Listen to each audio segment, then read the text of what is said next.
What's going on? How you guys doing? My name's Dave with 15 for Coffee, business English for international superstars. This is for anyone using English to advance their career, business, find new markets, and really expand. I think a lot of my students are out there. They have a pretty good English level. They have a great talent, and they're trying to combine those for better jobs, better markets, and really to live this dream lifestyle or find their dream job. So if that's you, this station, this radio station, this YouTube channel is dedicated specifically for you. And what we're going to do is share Fortune 500 sales strategies to bridge the gap between the frustration that you're having and the results that you want to have, and bring those together for you in a really simple way that isn't about memorizing a bunch of words or vocabulary. It's really about understanding these concepts. So what we want to do is break down the opportunity, break down the problems, and give you a roadmap to success so that you can make a little change. You guys have a lot of really great talents and resources, but there's something that's not lining up to get you the results you want. And so that's what we're going to do today. We're going to get into what we can do to get a better result. And today we're going to be going over something super important: interview prep.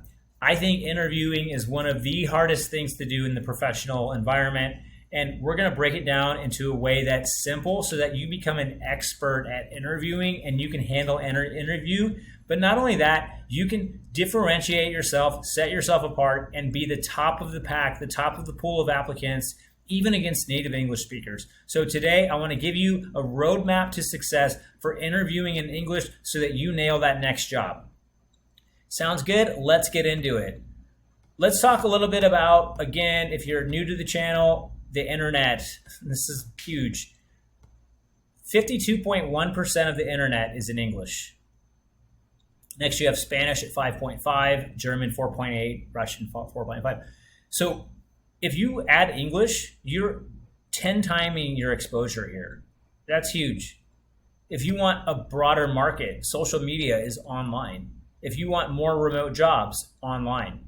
If you want to find other jobs that are being posted, online. Content is online. Information is online in English, okay? But like I said, a lot of you folks are out there and you have a really great talent, a really great skill in your language, but it doesn't transfer. And what happens when it doesn't transfer is you have this gap. I call it the expression gap. It's the difference between your skill level in your language and your skill level when you do it in English. It doesn't transfer and you don't get the same results. One reason is the natural effect. You're really good at your job, but you can't really articulate why or how you do it.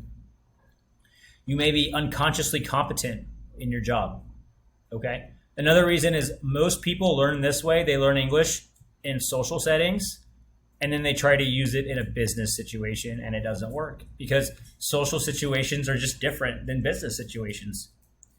Your social dinner is different than your business dinner. It just is.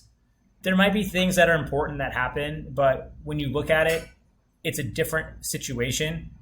Going out to dinner with your friends or people you're just meeting isn't going to impact the ability to pay your bills or whether or not you have the job of your life, the job of your dreams, the job that you've been dreaming about your entire life.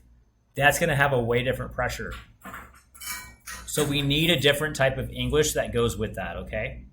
And that's what we're going to do today. We're going to get into what is missing, why we have this gap, and then we're going to get into my favorite part, which is something that you can use right away, and that's the interview prep. So let's go over really quick a slide I think is really important that I want to show you guys. Well, here, let's go over this in case you're new and you haven't seen any videos. You guys have superpowers. Your main superpower as a professional is your empathy. Yeah, I know in our alpha world today, people think that being an alpha is about not having empathy. I'd say it's the opposite. I say real people that have true confidence are able to share empathy, to be curious about others, and have compassion for other people. That's what a real alpha is about to me. It's about someone that has the fortitude and the guts to do what's right, even when, because the easy thing is to tear people down. The easy thing is to care about yourself. What takes more guts and talent and has a better reward is caring about other people, especially if you're a professional. You want to care about your audience. You want to care about what they need, right? So you're here because you have a talent,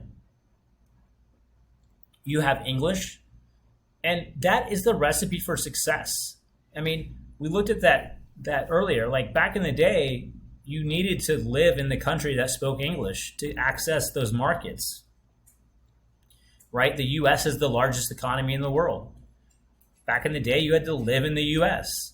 It was really hard to have an international job, but now that's completely different. Everything is online. Everything is available for you so that you can access this online, but you need to be able to speak English. And I would say you need to not just speak English, you need to dominate English. If you can understand the strategies that I'm going to show you, you're going to outperform native English speakers. That's my promise. Like, you will be able to have a better strategy. And here's why. I want to show you guys this. So what I want to demonstrate with this graphic is this. You could have a really high level of English, but get low results. Excuse me. You could also have a really low level of English, but get very high results. Why? This doesn't make sense. The difference between this person right here and this person has a strategy. They actually know how to use their words in a more effective manner than this person. This person has really fancy words, but I'm telling you, fancy words don't matter. I don't know who said this. I think it's Albert Einstein. He said, if you can't explain it to a 6-year-old, you probably don't understand it well enough yourself. So you might have a really good test level or a skill level, but your skills don't translate into communication because you don't know how to use them. It's kind of like you have a paint and paintbrushes and palettes, but you don't really know how to paint. And then someone over here, they don't really have the same materials or the same quality of paint that you have, but they have better art because someone taught them how to use the brush, how to use a technique with their brush. This person just has a really fancy brush, but no technique, okay? You could also look at products. This happens with products. You could have a superior product that's up here and a subpar product that maybe falls apart faster or something. And this one has better sales because they connect with their audience better. And then this one, they might not communicate with the audience or understand their audience, and so they have less sales, right? So remember that. It's not about your test score. It's about how do you use what gifts you have, right? So the common thread here is that the missing step is a strategy. So that's what we're going to give you as a strategy.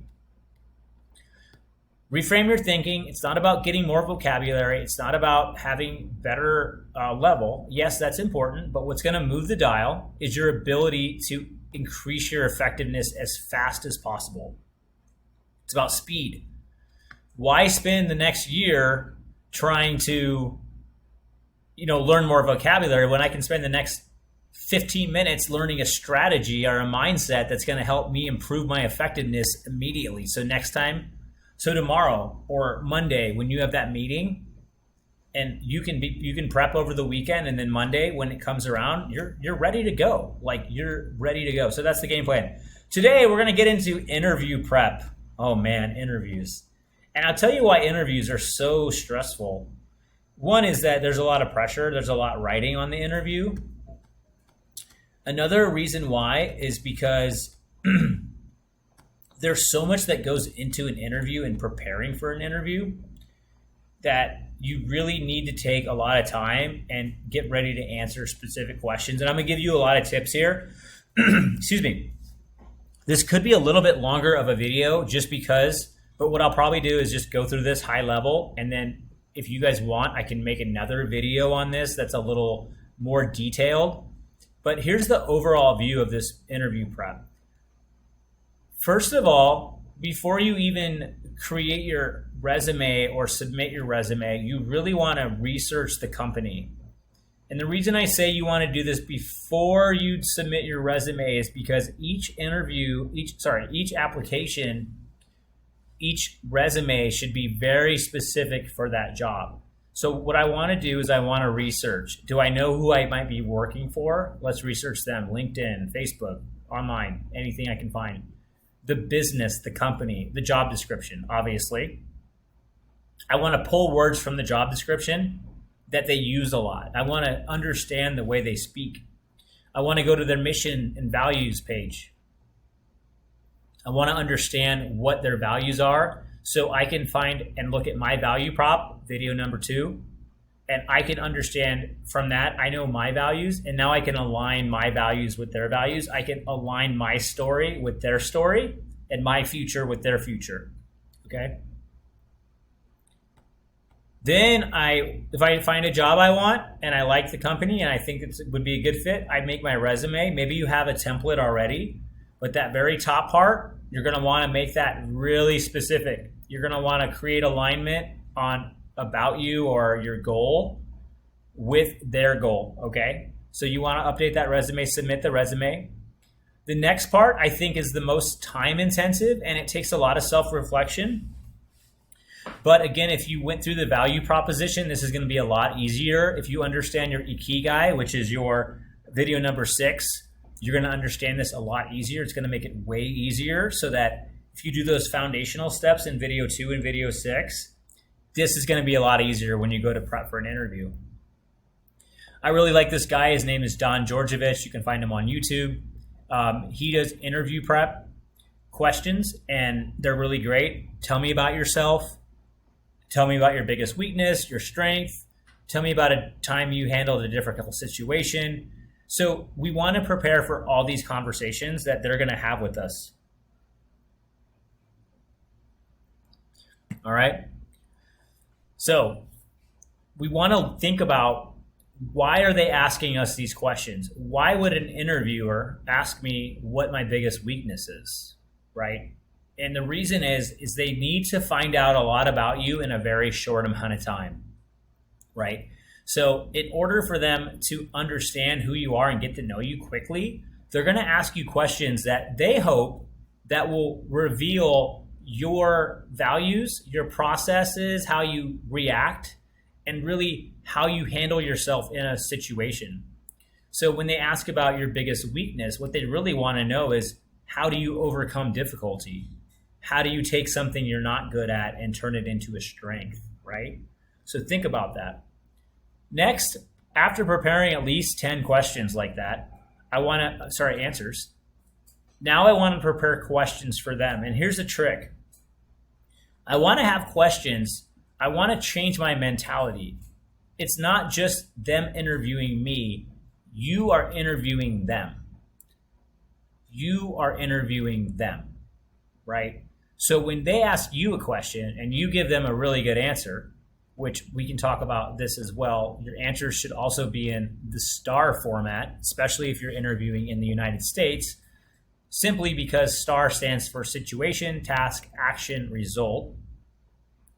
And like I said, that's going to give them a really clear picture, if you answer it that way in a concise way, it's going to give them a snapshot of who you are and how you react in certain situations. Now, after I answer that question for them, I want to ask them a question. So I want to take something from my answer and ask them something back that's relevant. Most interviewers are going to be okay with this if it's relevant and you are quick with your first answer. You don't want to have these long, rambling answers, right? You want to be concise, and because we're going to focus on our controllables, you're going to be ready for that. Now I want to have questions. So if they ask me about my biggest weakness, I might want to ask, that's how I overcome challenges. How do you guys help your team grow as a team and overcome their own personal challenges and meet team objectives? So I want to ask them a related question back because I'm interviewing them. It's not just all them having the power. I want to say, hey, you know what? You aren't just getting me because if just what I answer, you need to answer my questions too. But if I do it this way, it's more of a conversation. And most interviewers are going to invite this. So this is the creating the conversation, that back and forth. And then when they give you the answer, if you like their answer, be like, oh yeah, and tie it back to your answer. or tie it back to something else about what you believe in or your future, your vision of the future. Oh, I like that style. We used to do that style back, and I noticed that when we have more interaction with management and the team, we actually had a lot more solutions, and we were able to solve this problem and have this result. Cool. And now they can ask their next question. So I found common ground through their answer, and I built on that, and I tied it back to what I do and my value. All right. So now that the interview's over, they might ask you to ask a couple questions at the end. That's great. You can ask a couple questions if you haven't already asked them through your interview process. If you have, that's fine. And say, you know what, actually, through our conversation, I really enjoyed talking to you. And this is where I really want to align with them and say, hey, based on this interaction, based on the interview today, I really am excited about this because I think your thoughts on this and my thoughts on this are in alignment. I think that we would make a good partnership because you said this and because I said this.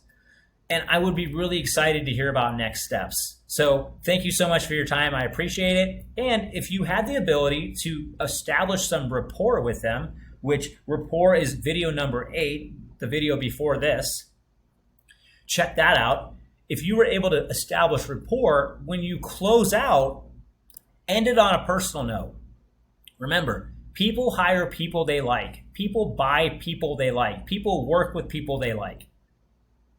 Make sure that you end on a personal note if you can, and also really important that you find alignment with them. So here's the strategy. Let's go over it really quick. We're going to talk about research. We're going to talk about then we're going to do our resume. We're going to get ready for most common answers, which will be easier if you know your value prop and your Ikigai, videos 2 and 6. We're going to prepare questions because we're interviewing them. They don't have all the power. We have power. We're valuable. They want us. Do we want them? Create a conversation, find common ground, create alignment. If you want the job, tell them, I like this. I think it's a good fit, and here's why. You want this. This is important to you. I want this. It's important to me. If we do this together, we both get what we want. And by the way, it was really great. I love learning about your family. I hope your kid has a good baseball game next week. Who knows? Whatever it is, right? Okay, guys, that's it. That's the interview prep. If you like that and you want to learn more about how to ask better questions in the interview or just how to ask better questions in general, be sure to subscribe and hit the notification bell. Next week, we have another video, how to ask amazing questions. Oh, I hid it. I'm going to hide it. I showed it to you guys. Well, there it is. How to ask amazing questions. And that's going to be a really great video because questions are like, it's like the arrows in your quiver. It's exactly what you need, especially if you don't like talking and you're just kind of more introverted. Questions are key. Plus, questions also going to give you the information you need to bridge the gap between you and your audience. So hope this was helpful. If you liked it, subscribe. Again, you guys are one of a kind. You are not like most people. Most people in your country are at home working in their own language, doing their own thing, doing kind of the traditional route. You have a vision. You see something that most people don't, and you see an opportunity, and you have the skill and the talent to get it. And if you're having that last little piece that you're not getting, these strategies are what's going to align your talent and align your focus so that you can get crystal clear on how to execute and get the results that you know you deserve. Again, my name is Dave with 15 for Coffee. I believe in you. You can do this, and I will see you next week.